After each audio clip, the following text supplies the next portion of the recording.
പരിണയം ഇന്നലെ കൈ നിവർത്തി അക്ഷയുടെ കവിളിൽ അടിച്ചത് ഇപ്പോഴും നേരിയ രീതിയിൽ ചുവന്നു കിടപ്പുണ്ട്. സൂക്ഷിച്ചു നോക്കിയാൽ മാത്രം കാണാവുന്ന ഒരു അടയാളമായിട്ട്. ഇന്നലെ ആരോഹി എത്ര മണിക്കാണ് ഈ ക്യാബിനിൽ നിന്നും മീറ്റിങ്ങിനായി പുറത്തേക്കിറങ്ങിയത്? ആരോഹി അല്പനേരം ആലോചനയോടെ നിന്നു. സർ, ഒരു 2:45 കാണും. ഓക്കെ. അതിനു മുമ്പ് ആരോഹി ക്യാബിനിൽ നിന്നും പുറത്തു പോയിരുന്നോ എപ്പോഴെങ്കിലും? ഓഹ് സർ, ഞാൻ പോയിരുന്നു. ഭക്ഷണം കഴിക്കാൻ വേണ്ടി. 1 o'clock. ഓക്കെ. പോയ സമയം ക്യാബിൻ ലോക്ക് ചെയ്തിട്ടായിരുന്നോ പോയത്? അല്ല സർ, ഭയത്തോടെ ആരോഹി പറഞ്ഞു. അക്ഷിതിന്റെ മുഖം ദേഷ്യം കൊണ്ട് മൂടി. പല പ്രാവശ്യം ഞാൻ പറഞ്ഞിട്ടുണ്ട്, ക്യാബിനിൽ നിന്ന് ഇറങ്ങിപ്പോകുമ്പോൾ ക്യാബിൻ ഡോർ ലോക്ക് ചെയ്തിട്ട് വേണം പോകാനെന്ന്. നിനക്ക് തോന്നുമ്പോൾ തുറന്നിട്ടിട്ട് പോകാൻ. ഇത് നിന്റെ ബെഡ്റൂമല്ല. ക്രിസ്റ്റൽ ഗ്രൂപ്പ് സിഇഒ അക്ഷിത് മേനോന്റെ ക്യാബിനാണിത്. അവൻ അലറുകയായിരുന്നു അത് പറയുമ്പോൾ. ആരോഹി മറുപടിയില്ലാതെ അക്ഷിതിനെ നോക്കി നിന്നു. അവളുടെ മുഖം കുനിഞ്ഞു. അക്ഷിത് ഫോണെടുത്ത് നന്ദകിഷോറിനെ ഡയൽ ചെയ്തു. കുറച്ച് സമയത്തിന് ശേഷം തന്നെ നന്ദകിഷോർ ക്യാബിനിലേക്ക് എത്തി. അക്ഷിത് നന്ദകിഷോറിനെ സൂക്ഷിച്ചു നോക്കി. കിഷോർ, ഇന്നലെ ഏത് ഫയലാണ് ആരോഹിക്ക് എടുത്തു കൊടുത്തത്? സർ, നമ്മുടെ റെഡ് ഫയലാണ് കൊടുത്തത്. Upcoming hospital project file. പക്ഷേ അതെങ്ങനെയാണ് ആരോഹി കോൺഫറൻസ് റൂമിലേക്ക് വന്നപ്പോൾ ബ്ലൂ കളർ ഫയലായി മാറിയത്? വിശ്വാസം വരാത്ത പോലെ ആരോഹിയെ നോക്കി നന്ദകിഷോർ. ശേഷം അക്ഷയെ നോക്കിക്കൊണ്ട് അവൻ പറഞ്ഞു തുടങ്ങി. സർ, ഐ എം ഷുവർ, ഞാൻ ആരോഹിക്ക് റെഡ് കളർ ഫയലാണ് പ്യൂണിന്റെ കയ്യിൽ കൊടുത്തുവിട്ടത്. നന്ദകിഷോർ ഉറപ്പിച്ചു പറഞ്ഞതും അക്ഷിത് പുരികം ചൊളിച്ച് നന്ദകിഷോറിനെ നോക്കി. വാട്ട്? പ്യൂണിന്റെ കയ്യിൽ കൊടുത്തുവിട്ടെന്നോ? ഇത്രയും ഇമ്പോർട്ടൻ്റ് ആയിട്ടുള്ള ഫയൽസ് ഒന്നും മറ്റാരുടെയും കയ്യിൽ കൊടുക്കരുതെന്ന് ഓഫീസിൽ നിന്ന് സ്ട്രിക്റ്റ് ആയിട്ട് ഇൻഫോം ചെയ്തിട്ടുള്ളതല്ലേ? ഇത്തവണ നന്ദകിഷോറും ഒന്ന് പരിങ്ങി. സർ, എനിക്ക് അർജൻറ്റായിട്ട് 2-3 ഇമ്പോർട്ടൻറ്റ് കോൾസ് ചെയ്യാനുണ്ടായിരുന്നു. അതുകൊണ്ടാണ് ഞാൻ ഫയൽസ് പ്യൂണിൻ്റെ കയ്യിൽ കൊടുത്തുവിട്ടത്. അതെൻ്റെ മിസ്റ്റേക്ക് ആയിരുന്നു. Sorry sir. ഏത് പ്യൂണിൻ്റെ കയ്യിലാണ് കിഷോർ ഫയൽ കൊടുത്തുവിട്ടത്? സർ, നമ്മുടെ രവിയുടെ കയ്യിലാണ്. Call him. അല്പസമയത്തിന് ശേഷം തന്നെ രവി ക്യാബിനിലേക്ക് വന്നു. അക്ഷിതിനെ കണ്ട മാത്രമേ തന്നെ കൈ തൊഴുത് അവനെ വിഷ് ചെയ്തുകൊണ്ട് രവി ഒരു സൈഡിലേക്ക് നീങ്ങി നിന്നു. രവി, ഇന്നലെ നിങ്ങൾക്ക് നന്ദകിഷോർ എടുത്തു തന്ന ഫയൽ ഏതായിരുന്നു? അതെനിക്കത്ര ഓർമ്മയില്ല സാറേ. പല പല ഫയൽസ് ഹാൻഡിൽ ചെയ്യുകയും പല സ്ഥലത്തേക്ക് പലവിധ സാധനങ്ങൾ കൊണ്ടു കൊടുക്കുകയും ചെയ്യുന്നതുകൊണ്ട് തന്നെ രവിക്കതൊന്നും കൃത്യമായി ഓർമ്മയുണ്ടായിരുന്നില്ല. എങ്കിലൊന്ന് ഓർത്തു നോക്കിക്കേ. ഏത് കളറാണ്? അങ്ങനെ എന്തെങ്കിലും ഓർക്കുന്നുണ്ടോ? ഉണ്ട് സാറേ. ഒരു ചുവപ്പ് കളർ ഫയലായിരുന്നു കിഷോർ സാൻ എനിക്ക് തന്നത്. അക്ഷിതിന്റെ കണ്ണുകൾ നേരെ ആരോഹിയിലേക്ക് നീണ്ടു. ആരോഹി തല വിലങ്ങനെ ചലിപ്പിച്ചു. ഓക്കെ, രവി ഫയൽ ആരുടെ കയ്യിലാണ് കൊടുത്തത്? ഞാൻ ആരോഹി മേഡത്തിന്റെ കയ്യിലാണ് കൊടുത്തത്. ആരോഹി, ഇനി തനിക്ക് എന്തെങ്കിലും പറയാനുണ്ടോ ഇതിൽ? സർ, ഞാൻ പറയുന്ന സത്യമാണ്. രവി എൻ്റെ കൈ കൊണ്ടുതന്ന ഫയൽ റെഡ് ആയിരുന്നില്ല, അത് ബ്ലൂ ആയിരുന്നു. ആരോഹി ആവർത്തിച്ച് അക്ഷിതിനോട് പറഞ്ഞു. അയ്യോ അല്ല സാറേ, ഈ മേഡം കള്ളം പറയുന്നതാ. സത്യയും ഞാൻ ഈ മാഡത്തിന്റെ കയ്യിൽ റെഡ് കളർ ഫയലാണ് കൊടുത്തത്. ആരോഗ്യെ നോക്കിക്കൊണ്ട് പ്യൂൺ രവി പറഞ്ഞു. ഇനി ഒന്നും ചെയ്യാനില്ലാത്തതുപോലെ നിസ്സഹായ അവസ്ഥയിൽ അക്ഷയെ നോക്കി അവൾ. ഒരു കാര്യം ചെയ്തോളൂ, നന്ദകിഷോറും രവിയും പോയിക്കോളൂ. അക്ഷിത് ആരോഗ്യയോട് പ്രത്യേകിച്ചൊന്നും സംസാരിക്കാതെ മറ്റു രണ്ടുപേരെയും അവരുടെ ജോലികളിലേക്ക് പറഞ്ഞു വിട്ടു. ശേഷം അവന്റെ നോട്ടം നേരെ പോയത് CCTV ടെക്നീഷ്യനിലേക്കാണ്. ഇന്നലെ എത്ര മണിക്കാണ് ഓഫീസിലെ മെയിൻ ഏരിയകളിലെല്ലാം CCTV ഓഫായത്? സർ, ഏകദേശം ഒരു 1:10 ശേഷമാണ്. അക്ഷിത് കടുപ്പത്തോടെ ആരോഗ്യെ നോക്കി.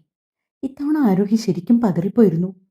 താനല്ല തെറ്റ് ചെയ്തത് എന്ന് തെളിയിക്കാൻ യാതൊരു തെളിവും അവശേഷിക്കാത്തതുപോലെ തോന്നിച്ചു അവൾക്ക്. അക്ഷിയുടെ ക്രൂരമായ നോട്ടം നേരിടാനാവാതെ ആരോഹി മുഖം താഴ്ത്തിപ്പിടിച്ചു നിന്നു.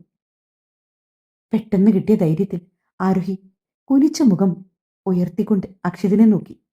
സർ പ്ലീസ്, ഞാൻ പറയുന്നത് ദേവി ഇത് വിശ്വസിക്കണം. ഞാനല്ല അങ്ങനെ ചെയ്തത്.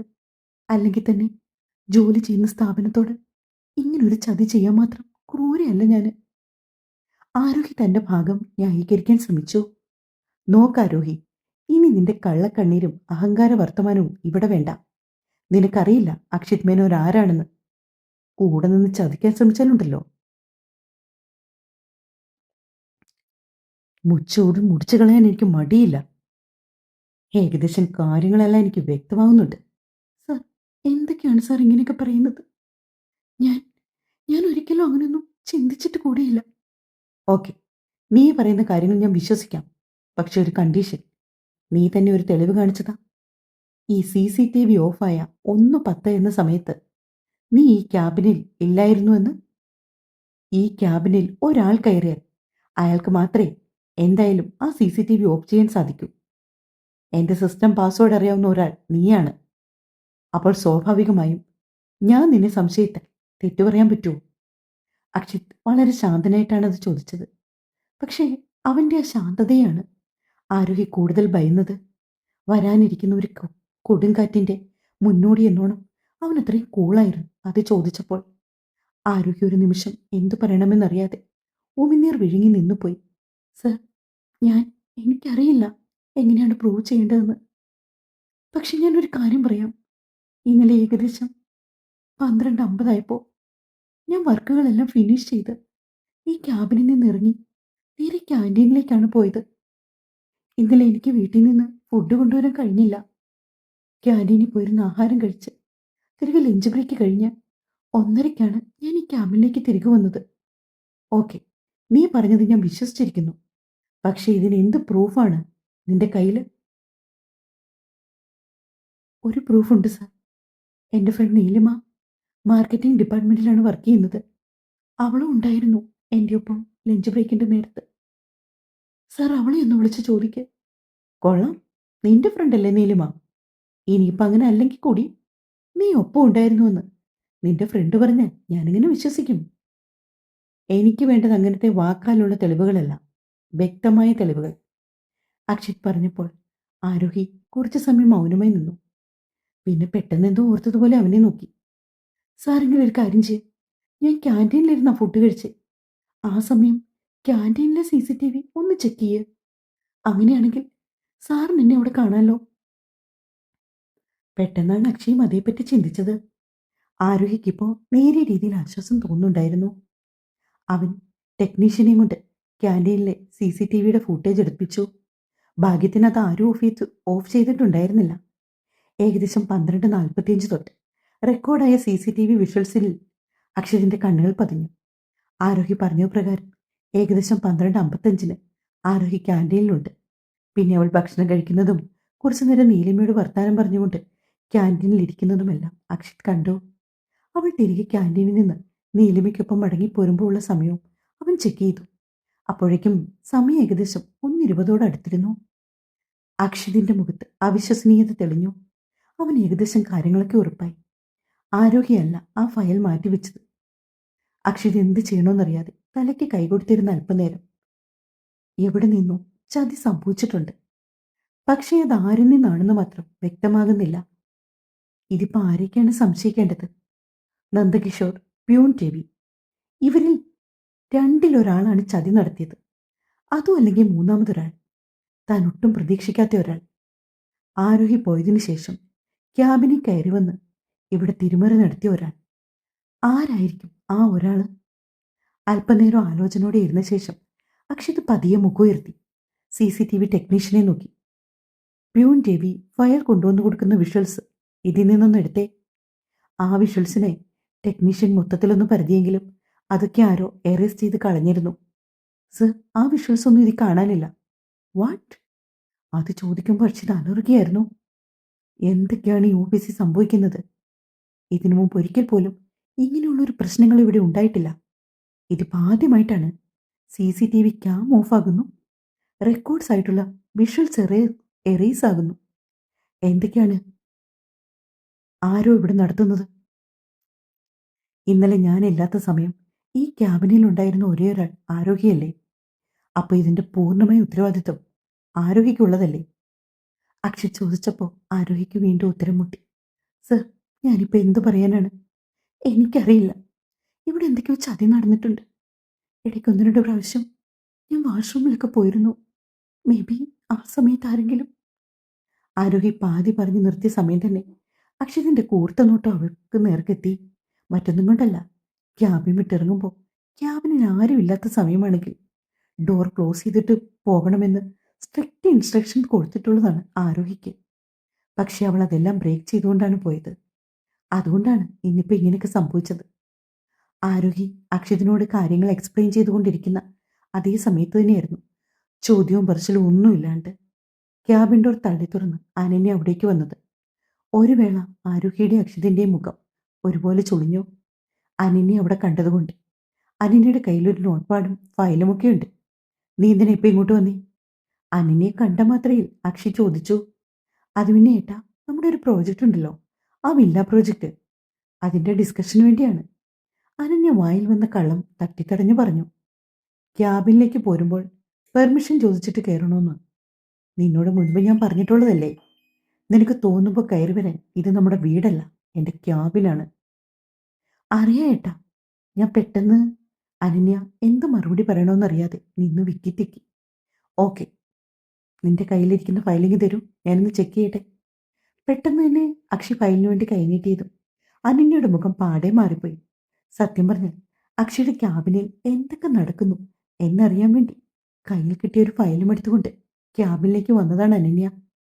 ക്യാബിനിൽ നടക്കുന്ന ചൂടുപിടിച്ച ചർച്ചകൾക്കിടയിൽ ഒരിക്കലും അക്ഷി ഇതിനെക്കുറിച്ചൊക്കെ സംസാരിക്കാൻ തയ്യാറാവില്ലെന്നായിരുന്നു അവളുടെ മനസ്സിൽ. എന്നാൽ ആ പ്രതീക്ഷകളാണ് ഇപ്പൊ പാടെ തകർന്നു പോയത്. അത് പിന്നെ ഏട്ടാ, ഞാൻ പെട്ടെന്ന് എടുത്തപ്പോ ഫയൽ അറിയാതെ മാറിപ്പോയി. അനന്യ അക്ഷയ്ക്ക് മുഖം കൊടുക്കാതെ പറഞ്ഞു. എന്താണ് നിന്റെ പ്രശ്നം? നിന്റെ ഈ ലൂസ് ടോക്കിന് നിന്ന് തരാൻ എനിക്ക് തീരെ സമയമില്ല. എന്റെ ക്യാബിനിൽ നിന്ന് ഇറങ്ങി പോകുന്നുണ്ടോ നീ? രണ്ടും കൽപ്പിച്ച് അനന്യയോട് അക്ഷിത് അങ്ങനെ പറഞ്ഞതും അറിയാതെ ആരോഹിക്ക് ചിരി വന്നു പോയി. കാര്യം ഇതിപ്പോ കുറേ തവണയെ അക്ഷയ് ആരോഹിയുടെ മുമ്പിൽ വെച്ച് അനന്യ ഇങ്ങനെ അപമാനിച്ചിറക്കി വിടുന്നു. ഒരു തരത്തിൽ പറഞ്ഞ അനന്യ ചോദിച്ചു വാങ്ങുന്ന അപമാനങ്ങളാണെല്ലാം. ആരോഹിയുടെ ചിരി കണ്ടതും അനന്യയുടെ ദേഷ്യം അതിന്റെ നെറുകയിലെത്തി. നീ അധികം നിന്ന് നിഗളിക്കണ്ട, ഇന്നും കൂടിയുള്ളൂ നിന്റെ ഈ നെകളിപ്പൊക്കെ. എന്തായാലും ഫയൽ തിരുമറി നടത്തിയ കേസിൽ ഏട്ട നിന്നെ ഇവിടെ ഇനി വാഴിക്കുന്നു നീ വിചാരിക്കണ്ട. ദേഷ്യത്തോടെ അതും പറഞ്ഞുകൊണ്ട് അനന്യ ക്യാബിന്റെ ഡോർ വലിച്ചു തുറന്ന് ഇറങ്ങിപ്പോകാൻ തുടങ്ങിയ സമയത്തായിരുന്നു അക്ഷതിന്റെ പിൻവിളി അവളെ തേടിയെത്തിയത്. അനന്യ, നീ എവിടെ നിന്നേ? എന്താ ഏട്ടാ? ഒരു ചെറുപരിങ്ങിലൂടെ അനന്യ അക്ഷതിന് മുൻപിലേക്ക് വന്നു. നീ ഇപ്പൊ എന്താ പറഞ്ഞത്? എന്ത് എന്ത് പറയാൻ? അത് കൊള്ളാം. ഇപ്പൊ നീ ആരോഗ്യയോട് എന്താ പറഞ്ഞത് എന്നാ ഞാൻ ചോദിച്ചത്. അത് പിന്നെ ഏട്ടാ, നോക്കനന്യ, ആരോഹി ഇവിടെ ഫയല് തിരിമറി നടത്തിയെന്ന് നീ എങ്ങനെ അറിഞ്ഞു? പെട്ടെന്ന് അക്ഷിത അത് ചോദിച്ചതും അനന്യ അടി കൊണ്ടതുപോലെ വിളറി നിന്നു. തിരിച്ചെന്ത് മറുപടി പറയണമെന്ന് പോലും അവൾക്കറിയാതായിപ്പോയി. ഏട്ടാ, ഞാൻ ഞാൻ വെറുതെ അസ്യൂം ചെയ്ത് പറയാൻ കഴിയുന്ന കാര്യമാണോ ഇത്? നീ എങ്ങനെ അറിഞ്ഞു? എന്റെ ക്യാബിനിൽ നടന്ന ഡിസ്കഷനാണിത്. ഇതിനെക്കുറിച്ച് ഈ ക്യാബിന്റെ പരിസരത്ത് പോലും ഇല്ലാതിരുന്ന നീ എങ്ങനെ അറിഞ്ഞു? ഏട്ടാ, നോക്കനന്യ, എനിക്ക് വ്യക്തമായ ഒരു മറുപടി കിട്ടിയേ തീരൂ. ഒരു കാരണവശാലും ഈ ഓഫീസിലെ മറ്റ് സ്റ്റാഫുകളൊന്നും ഈ വിഷയത്തെപ്പറ്റി അറിഞ്ഞിട്ടില്ല. പിന്നെ ഏതാനും മിനിറ്റുകൾക്ക് മുമ്പ് ഈ ക്യാബിനിലേക്ക് വന്ന് കയറിയ നീ ഇത്ര കൃത്യമായിട്ട് ഇതിനെക്കുറിച്ചൊക്കെ എങ്ങനെ അറിഞ്ഞു? അനന്യയുടെ പരിങ്ങലും അമർഷത്തോടെയുള്ള ആരോഹിക്ക് നേർക്കൊള്ളുന്നു അവളുടെ നോട്ടവും എല്ലാം കൂടി കണ്ടതും അക്ഷതിനും എന്തൊക്കെയോ സംശയം തോന്നി. അനന്യയ്ക്ക് മുൻപേ ആരോഗ്യോടൊരു പകയുള്ളതാണ്. നീ ഇന്നലെ എന്റെ ക്യാബിനിൽ വന്നിരുന്നോ? അക്ഷയുടെ ചോദ്യം അനന്യയുടെ കാതിൽ വന്നു പതിഞ്ഞു. ഏട്ടാ, അവൾ എന്തു മറുപടി പറയണമെന്നറിയാതെ പകച്ചു നിന്നുപോയി ഒരു നിമിഷം. നോക്കനന്യ, നീ വന്നോ ഇല്ലയോ? Say yes or no. എനിക്കത് മാത്രം അറിഞ്ഞാൽ മതി. ഇല്ല. വിറച്ച് അനന്യ അത് പറഞ്ഞു നിർത്തിയതും അക്ഷിതന്റെ കൈ ശക്തിയോടെ അവളുടെ കവളി പതിഞ്ഞതും ഒന്നിച്ചായിരുന്നു. കള്ളം പറയുന്നു നീ? അതീവ ദേഷ്യത്തോടെ അക്ഷിത് അനന്യയ്ക്ക് മുമ്പിൽ നിന്നു. ആരോഗ്യയും CCTV ടെക്നീഷ്യനും എല്ലാവരും അല്പം ഭയന്നു. ടെക്നീഷ്യൻ ഇരുന്നിടത്തു നിന്നും ചാടി എഴുന്നേറ്റ് വേഗം. നീ ഇന്നലെ എന്താവശ്യത്തിനാണ് എന്റെ ക്യാബിനിലേക്ക് വന്നത്? അതും ഞാൻ ഇവിടെ ഇല്ലാതിരുന്ന സാഹചര്യത്തിൽ? അക്ഷയ് അത്രയും ചോദിച്ചതും അനന്യയ്ക്ക് നിഷേധിക്കാനായില്ല. ഏട്ടാ, ഞാനത് കാര്യം പറയാൻ അനന്യ തുടങ്ങിയ അതേ സമയത്ത് തന്നെയാണ് അവളുടെ ഫോൺ കൃത്യമായി റിങ് ചെയ്തത്. ഇട്ടിരുന്ന പാൻറിന്റെ പോക്കറ്റിൽ കിടന്ന ഫോൺ പതിയെ എടുത്ത് അതിലേക്ക് നോക്കിയ അനന്യയുടെ മുഖം വിളറി വെളുത്തുപോയി.